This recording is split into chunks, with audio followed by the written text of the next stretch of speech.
नमस्कार दोस्तों, स्वागत है आपका आज के मुख्य समाचार में, जिसमें सबसे पहली और बड़ी खबर में आपको बताएंगे कि समाजवादी पार्टी की 26 मार्च को लखनऊ में होगी एक महत्वपूर्ण बैठक, सभी सदस्यों की उपस्थिति अनिवार्य। दूसरी बड़ी खबर में जिक्र होगा शिवसेना का। महाराष्ट्र में शिवसेना का बड़ा ऐलान, कहा भाजपा की बी टीम है ओवैसी की पार्टी AIMIM, नहीं हो सकता है गठबंधन। तीसरी बड़ी खबर में आपको बताएंगे कि पंजाब के युवाओं को भगवंत सरकार का तोहफा, 25,000 पदों पर होगी भर्ती, पहली कैबिनेट बैठक में लगी मुहर। चौथी बड़ी खबर में आपको बताएंगे कि सचिन पायलट को मिल सकती है बड़ी जिम्मेदारी, प्रियंका गांधी ने तारीफ में कही ये खास बात। और इसी के साथ पांचवी बड़ी खबर में जिक्र होगा कि अमित शाह से मिलने के सवाल पर राजभर बोले, मैं सपा के साथ हूं और रहूंगा, फोटो वायरल करना है भाजपा का खेल। दोस्तों, हर एक खबर की गहराई में आपको ले जाएंगे, लेकिन उससे पहले क्या आपको भी ऐसा लगता है कि जिस प्रकार से तमाम पार्टियां एकजुट हो रही हैं 2024 के लोकसभा चुनाव में भाजपा को नुकसान होगा? हाँ या ना में अपनी राय बताइए। वीडियो को लाइक कीजिए और अगर चैनल पर नए हैं तो लाल बटन को दबा के चैनल को सब्सक्राइब कीजिए, घंटी बजाकर कमेंट में लिखिए जय हिंद। दोस्तों, रुक करते हैं सबसे पहली और बड़ी खबर की तरफ। समाजवादी पार्टी की 26 मार्च को लखनऊ में होगी एक महत्वपूर्ण बैठक, सभी सदस्यों की उपस्थिति अनिवार्य। जी हाँ दोस्तों, समाजवादी पार्टी के नवनिर्वाचित विधायकों और विधान परिषद के मौजूदा सदस्यों की एक महत्वपूर्ण बैठक 26 मार्च को लखनऊ में होनी है।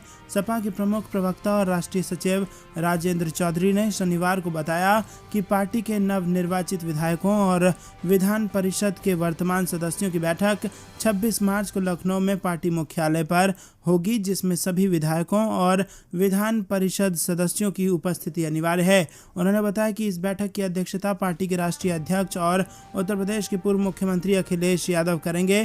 गौरतलब है कि पहले ये बैठक 21 मार्च को बुलाई गई थी, लेकिन विधान परिषद चुनाव के नामांकन की वजह से अब 26 मार्च को ये बैठक होगी। सपा के सूत्रों के मुताबिक इस महत्वपूर्ण बैठक में हाल में संपन्न विधानसभा चुनाव में पार्टी की पराजय की समीक्षा के साथ साथ विधान परिषद के स्थानीय प्राधिकारी क्षेत्र के आगामी चुनाव की रणनीति पर व्यापक चर्चा की जाएगी। हाल में संपन्न राज्य विधानसभा चुनाव में समाजवादी पार्टी को 403 में से 111 सीटों पर जीत हासिल हुई थी, जबकि उसके सहयोगी राष्ट्रीय लोक दल को 8 तथा सुहेलदेव भारतीय समाज पार्टी को 6 सीटें प्राप्त हुई थीं। दोस्तों, रुक करते हैं अगली बड़ी खबर की तरफ। बीजेपी की बी टीम है ओवैसी की पार्टी AIMIM, नहीं हो सकता गठबंधन, शिवसेना नेता संजय राउत का बयान। जी हाँ दोस्तों, आपको बता दें कि शिवसेना के सांसद संजय राउत ने शनिवार को महाविकास अघाड़ी के साथ AIMIM के गठबंधन के सुझाव को ये कहते हुए खारिज कर दिया कि जो औरंगजेब की मजार के सामने सिर झुकाते हैं वो महाराष्ट्र के आदर्श नहीं हो सकते। उन्होंने असदुद्दीन ओवैसी की अगुवाई वाली पार्टी को भाजपा की इंडिया मजलिस से इत्तेहादुल मुसलमीन के सांसद इम्तियाज जलील ने महाराष्ट्र में सत्तारूढ़ शिवसेना, कांग्रेस और राष्ट्रवादी कांग्रेस पार्टी के साथ गठबंधन का सुझाव देकर राजनीतिक गलियारों में हलचल मचा दी है। वहीं जलील ने कहा है कि सत्तारूढ़ MVA 3 पहियों वाले एक ऑटो रिक्शा से आरामदायक कार में बदल सकता है, जो भाजपा को सत्ता में आने से रोक सकता है। दोस्तों, रुक करते हैं अगली बड़ी खबर की तरफ। पंजाब के युवाओं को भगवंत सरकार का तोहफा, 25,000 पदों पर होगी भर्तियां, पहली कैबिनेट बैठक में इसको लेकर लग गई है मुहर। जी हाँ दोस्तों, पंजाब में मंत्रिमंडल विस्तार के बाद मुख्यमंत्री भगवंत मान ने अपनी पहली बैठक में बड़ा फैसला कर लिया है। पंजाब की सरकारी विभागों में रिक्त 25,000 पदों पर भर्तियां निकाली जाएंगी और इसमें पुलिस महकमे के लिए 10,000 पद शामिल हैं, जबकि 15,000 अलग अलग विभाग के लिए होंगे। 1 महीने के अंदर खाली पदों पर भर्ती की प्रक्रिया शुरू हो जाएगी। भगवंत मान ने अपने मंत्रिमंडल का गठन कर दिया है और भगवंत मान ने होली की शाम खुद ट्वीट कर अपने मंत्रियों के नाम का ऐलान कर दिया था और पहली बार मुख्यमंत्री बने भगवंत मान ने नए मंत्रिमंडल के हर वर्ग और क्षेत्र को साधने की कोशिश की है। कैबिनेट गठन में माझा और मालवा क्षेत्र का दबदबा भी साफ झलक रहा है। दोस्तों, रुक करते हैं अगली बड़ी खबर की तरफ। सचिन पायलट को मिल सकती है काफी बड़ी जिम्मेदारी, प्रियंका गांधी ने तारीफ में कही ये खास बात। जी हाँ दोस्तों, हाल ही में देश के 5 राज्यों में विधानसभा चुनाव संपन्न हुए हैं और इन राज्यों में कांग्रेस को हार का सामना करना पड़ा है। चुनाव में मिली हार के बाद CWC की बैठक संपन्न हुई है। CWC की बैठक में जबरदस्त मंथन और उथल पुथल का दौर जारी है और इस बैठक में गांधी परिवार ने यह भी कहा है कि अगर सब चाहें तो हम त्याग देने के लिए तैयार हैं। हालांकि बैठक में सभी नेताओं ने सोनिया गांधी की लीडरशिप पर भरोसा जताते हुए उनसे भारतीय राष्ट्रीय कांग्रेस अध्यक्ष के पद पर बने रहने का निवेदन किया है। इसके बाद से सोनिया गांधी पद की जिम्मेदारी संभाल रही हैं। उत्तर प्रदेश के विधानसभा चुनाव को लेकर प्रियंका गांधी ने भी कई बातें कही हैं। साथ ही उन नेताओं को धन्यवाद दिया जिन्होंने यूपी में चुनाव प्रचार किया था। सीडब्ल्यूसी की बैठक में प्रियंका गांधी ने कहा कि कई नेताओं को यूपी में बुलाया गया था लेकिन वो नहीं पहुंचे। वहीं पायलट को लेकर प्रियंका गांधी ने कहा कि उन्होंने यूपी चुनाव में पार्टी का खूब काम किया है। पायलट के साथ ही छत्तीसगढ़ सीएम भूपेश बघेल और दीपेंद्र सिंह हुड्डा की भी प्रियंका गांधी ने तारीफ की और प्रियंका गांधी ने कहा कि इन नेताओं ने यूपी में पार्टी का सहयोग किया है। बता दें कि सीडब्ल्यूसी की बैठक के दौरान पायलट इकलौते नेता थे जिनकी सभी ने तारीफ की है। सीडब्ल्यूसी की इस बैठक के बाद अब कयास लगाए जा रहे हैं कि पायलट को कांग्रेस में कुछ अहम जिम्मेदारियां सौंपी जा सकती हैं। हालांकि अभी तक इसको लेकर पार्टी पदाधिकारियों की नहीं आया है। 5 राज्यों में मिली हार के बाद कांग्रेस ने सीडब्ल्यूसी की बैठक बुलाई थी और इस बैठक में पंजाब सांसदों को भी शामिल किया गया था। पंजाब के सांसदों ने विधानसभा चुनाव की हार में प्रभारी हरीश चौधरी और स्क्रीनिंग कमेटी के चेयरमैन अजय माकन को जिम्मेदार ठहराया। दोस्तों रुक करते हैं अगली बड़ी खबर की तरफ। अमित शाह से मिलने के सवाल पर राजभर बोले, मैं सपा में था और रहूंगा, फोटो वायरल करना भाजपा का खेल। जी हां दोस्तों, खबर है कि सुहेलदेव भारतीय समाज पार्टी के राष्ट्रीय अध्यक्ष ओम प्रकाश राजभर ने अमित शाह से मुलाकात की है। एक तस्वीर भी वायरल हो रही है और वहीं इन खबरों और इस तस्वीर को ओम प्रकाश राजभर ने पूरी तरह से नकार दिया है। राजभर ने कहा है कि वो किसी से नहीं मिले, दिल्ली ही नहीं गए, वो बीजेपी का खेल है कि पुरानी तस्वीर वायरल करा दी गई है। राजभर ने कहा कि हम सपा के साथ 2024 लोकसभा चुनाव लड़ने की तैयारी कर रहे हैं। सपा के साथ हूं और सपा के साथ ही रहूंगा, बीजेपी के साथ जाने का कोई सवाल नहीं है। हालांकि इन सब कयासों के बीच पहले सुभाषपा के प्रवक्ता पीयूष मिश्रा ने ट्वीट कर इन खबरों का खंडन किया।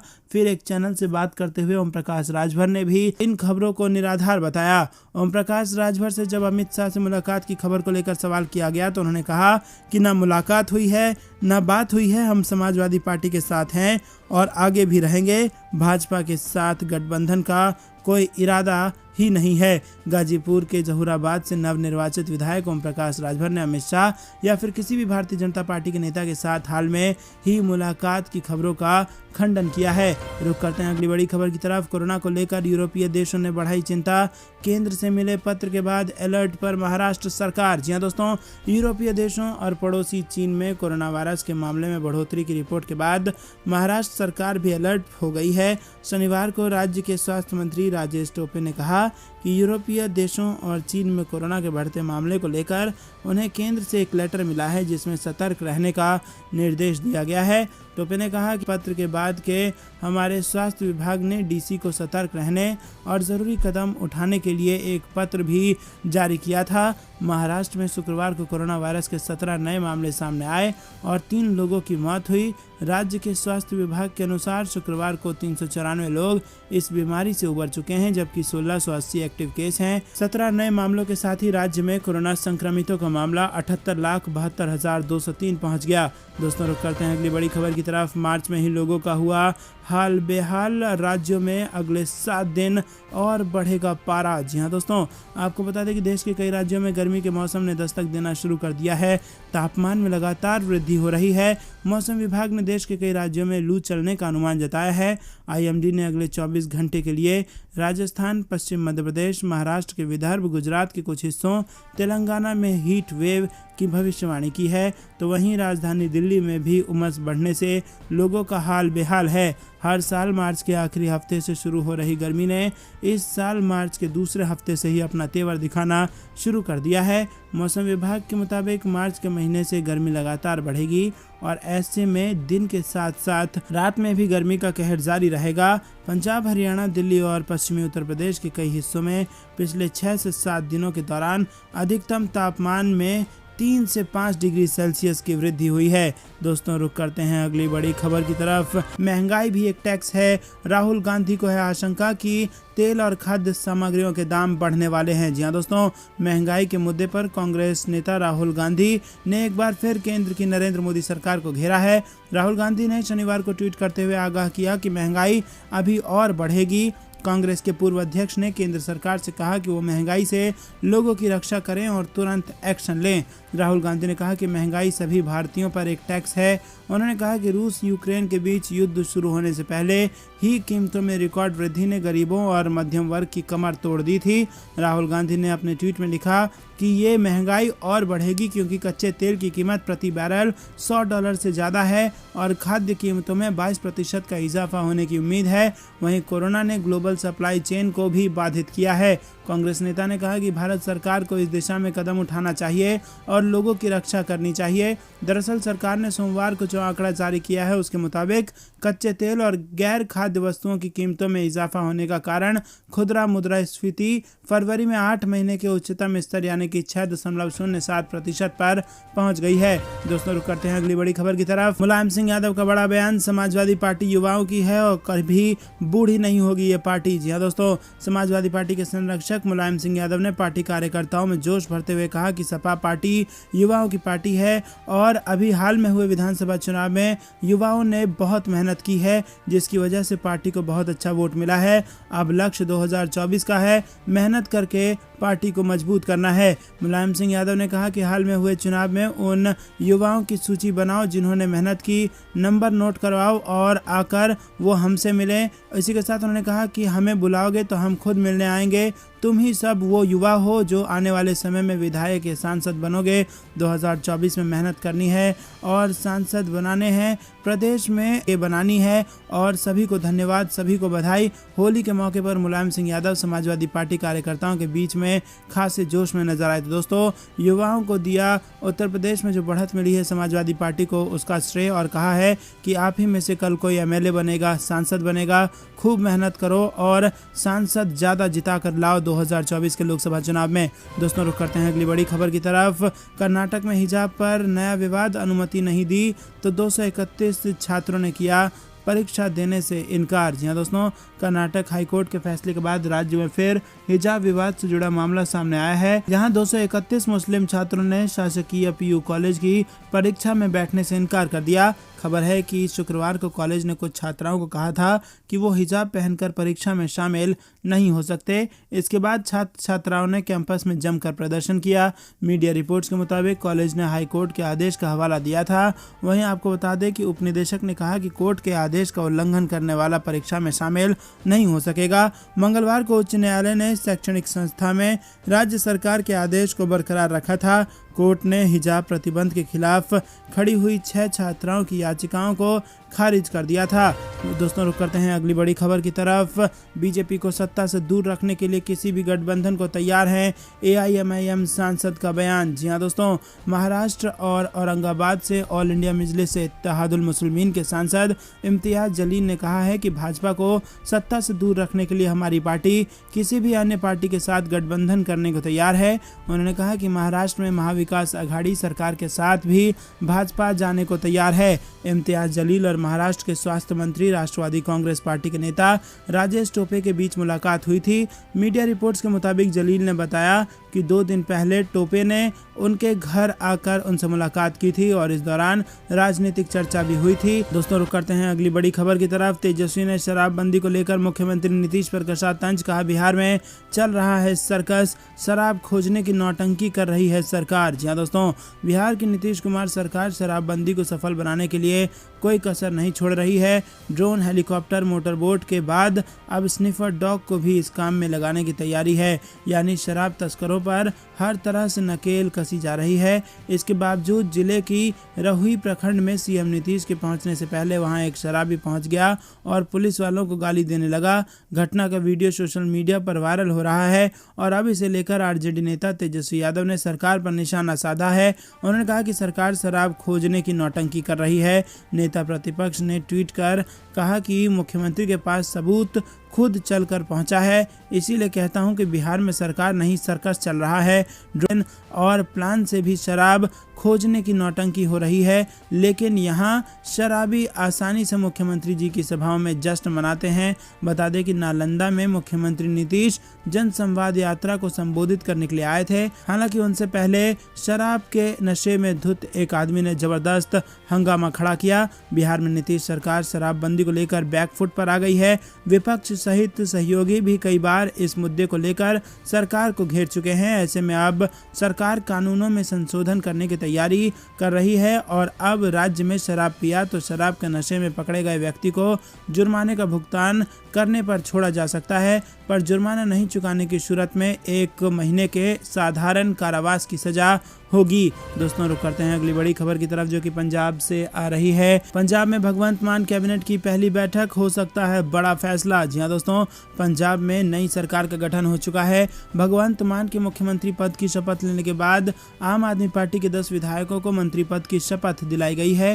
पंजाब के राज्यपाल बनवारी लाल पुरोहित नवनिर्वाचित विधायकों को मंत्री पद की शपथ उन्होंने दिलाई। मंत्रिमंडल के शपथ ग्रहण समारोह के बाद पंजाब कैबिनेट की पहली बैठक होनी है। बता दें कि मान की कैबिनेट में शुरुआती तौर पर जिन मंत्रियों को जगह दी गई है वो कई क्षेत्र को रिप्रेजेंट करते हैं। आम आदमी पार्टी के नवनिर्वाचित विधायकों में अलग अलग क्षेत्रों से आने वाले लोग शामिल हैं और इनमें से भगवंत मान की कैबिनेट में 2 किसान, 3 वकील, 2 डॉक्टर, 1 सामाजिक कार्यकर्ता, इंजीनियर और 1 व्यवसायी को शपथ दिलाई गई है। दोस्तों, रुक करते हैं अगली बड़ी खबर की तरफ। गोवा में भाजपा की सरकार नहीं बनने देगी कांग्रेस, वरिष्ठ नेता दिगंबर कामत ने बनाई है प्लान। जी हां दोस्तों, कांग्रेस ने शुक्रवार को कहा कि वो गोवा में भाजपा को सत्ता से दूर रखने के लिए हर संभव विकल्प पर विचार करने को तैयार है। हालांकि भाजपा विधायकों के एक समूह ने कहा कि पार्टी अगले 4 या 5 दिनों में सरकार बनाने का दावा पेश करेगी। हाल में हुए गोवा विधानसभा चुनाव में 40 में से 20 सीटें जीतने वाली और महाराष्ट्रवादी गोमांतक पार्टी के 2 विधायकों व 3 निर्दलीय विधायकों का समर्थन हासिल करने वाली भाजपा ने अभी तक नई सरकार के लिए गठन के लिए दावा पेश नहीं किया है और कांग्रेस के वरिष्ठ नेता ने यहां संवाददाताओं से कहा कि दावा पेश करने में विफल रहना इस बात का संकेत है कि भाजपा के भीतर कुछ भी ठीक नहीं है। दोस्तों, रुक करते हैं अगली बड़ी खबर की तरफ। कोरोना के मामले में हुई बढ़ोतरी, WHO ने बताया 3 कारण, चीन समेत कई देशों को दी चेतावनी। जी हां दोस्तों, चीन समेत दुनिया के कई देशों में अचानक कोरोना के मामले में वृद्धि ने लोगों की चिंता एक बार फिर से बढ़ा दी है। इसी के साथ आपको बता दें कि बढ़ते संकट को देखते हुए WHO ने लोगों के लिए चेतावनी जारी कर दी है। दोस्तों, दरअसल कोरोना का सब वेरिएंट ओमिक्रॉन बन रहा है वजह, और प्रतिबंध हटाना और सार्वजनिक स्वास्थ्य उपाय में कमी करना इसके बढ़ने के कारण है। टीकों और वायरस फैलने के संबंध में गलत सूचना देना भी इसका कारण है। WHO ने कहा है कि बड़े पैमाने पर फर्जी खबरें फैलाई जा रही हैं कि वैक्सीन का कोई असर नहीं है, जिससे कई लोग टीकाकरण से बच रहे हैं। इसके अलावा ये झूठ फैलाई गई है कि ओमिक्रॉन के आने के बाद कोरोना महामारी समाप्त हो गई है। इसकी वजह से लोग लापरवाही बरतने लगे हैं और अब फिर से कोरोना बढ़ने लगा है। एशिया में चीन और दक्षिण कोरिया में नए मामले बड़ी संख्या में मिले हैं। चीन के जिलिन प्रांत में लॉकडाउन लगाया गया है और चीन के 3 शहरों में सख्त पाबंदियां लगाई गई हैं। वहीं आपको बता दें दोस्तों कि महामारी के चरम पर कई देशों ने लॉकडाउन का ऐलान किया था, सार्वजनिक समारोह पर प्रतिबंध लगा दिया था, दुकानें और रेस्टोरेंट बंद कर दिए गए थे और लोगों को घर में रहने के लिए कहा गया था। लेकिन कोरोना के मामले में जैसे ही गिरावट आई और टीकाकरण के स्तर में वृद्धि हुई, वैसे ही सरकारें अर्थव्यवस्थाओं को पुनर्जीवित करने के लिए लोगों को खुली छूट देने का सरकारों ने ऐलान कर दिया। WHO ने संकेत दिया है कि ये कोविड के मामलों को फिर से उभरने और वेरिएंट के बढ़ने का एक प्रमुख कारण है। में एक मंच पर जुटा समाजवादी कुनबा मुलायम सिंह बोले कि विधानसभा चुनाव की बढ़त 2024 में दिलाएगी बड़ी सफलता। जी हां दोस्तों, समाजवादी पार्टी के संरक्षक मुलायम सिंह यादव ने पार्टी कार्यकर्ताओं में जोश भरते हुए कहा कि उत्तर प्रदेश विधानसभा चुनाव 2022 में पार्टी को मिली बढ़त 2024 संसदीय चुनाव में बड़ी कामयाबी दिलाएगी। और इसके साथ उन्होंने कहा कि उनकी पार्टी युवाओं की पार्टी है, ये पार्टी कभी बूढ़ी नहीं हो सकती। नेताजी ने ये बात अपने गांव सैफई में होली समारोह के दौरान कही। मुलायम सिंह यादव ने कहा कि हाल में हुए विधानसभा चुनाव में युवाओं ने बहुत मेहनत की है। उन युवाओं की सूची बनाओ जिन कार्यकर्ताओं ने मेहनत की है, उनके नंबर नोट करवाओ, हमसे मिलें वो लोग, और अगर हमें बुलाओगे तो हम खुद मिलने आएंगे। साथ ही उन्होंने कहा कि तुम ही सब वो युवा हो जो आने वाले समय में विधायक या फिर सांसद बनोगे। समाजवादी पार्टी के संरक्षक मुलायम सिंह यादव ने कहा कि 2024 में बहुत मेहनत करनी है और ज़्यादा संख्या में सपा के सांसद बनाने हैं। इसके अलावा प्रदेश में सरकार भी आगे बनानी है। साथ ही कहा कि युवाओं के बल पर समाजवादी पार्टी देश और प्रदेश में बेहद मजबूत है और विधानसभा चुनाव के जो नतीजे आए हैं उनसे हम भी बेहद खुश हैं और हमें भरोसा है कि ये युवा आगे आने वाले दिनों में समाजवादी पार्टी को बड़ी ऊंचाइयों तक पहुंचाने का काम करेंगे। रुक करते हैं अगली बड़ी खबर की तरफ। सोनिया गांधी से मिले गुलाम नबी आज़ाद, 10 जनपद पहुंचकर की मुलाकात। जी हां दोस्तों, आपको बता दें कि कांग्रेस नेता गुलाम नबी आज़ाद शुक्रवार को पार्टी की अंतरिम अध्यक्ष सोनिया गांधी से मुलाकात करने 10 जनपद पहुंचे। माना जा रहा है कि इस बैठक में आज़ाद ने G23 समूह के विचारों को सोनिया गांधी के सामने विस्तार से रखा है। सोनिया गांधी से आज़ाद कांग्रेस के वरिष्ठ नेता कर्ण सिंह के आवास पर पहुंचे और उन्हें होली की शुभकामनाएं दी। मुलाकात के बाद कांग्रेस नेता आज़ाद ने कहा कि कार्य समिति से 5 राज्यों में हार के कारणों पर सुझाव मांगे गए थे।